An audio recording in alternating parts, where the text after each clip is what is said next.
In this example, we will use the p-value method to test the claim that captopril is effective in lowering systolic blood pressure. Let's start with the null and alternative hypotheses. And just like before, if captopril is lowering systolic blood pressure, then the second reading should be lower than the first readings. So if we take the first readings, subtract the lower readings, we should have positive numbers. And if we find the mean of those positive numbers, we should also have a positive number.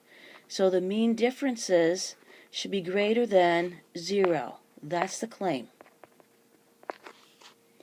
So for HO, there's always an equal sign, so the mean difference is equal to 0. So if we're using the p-value method, we need to find the p-value.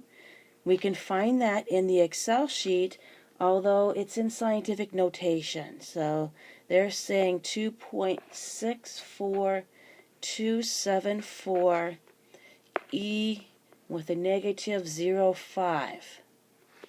And again, that's the p-value for one-tailed test.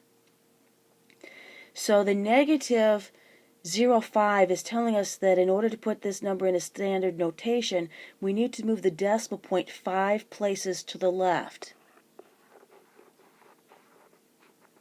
So if we do that, we're going to have to fill in with 4 zeros. So rounding the p-value to 4 decimal places, we have 0.000, and then we'd have a 0, the next number is a 2. So when we round, we're going to have a 0 there in that last position. So there's our p-value. We need to compare the p-value to the significance level, which they did not give us, but we said whenever that happens, we should use 0.05.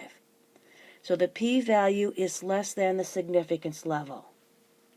When the p-value is less than or equal to the significance level, then we need to reject the null hypothesis.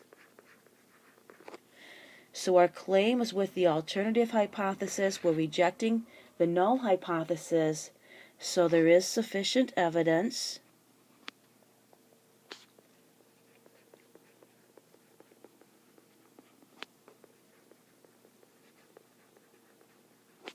to support the claim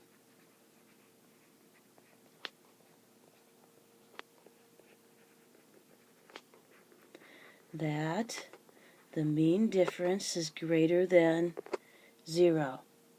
So yes, captopril appears to be effective in reducing systolic blood pressure.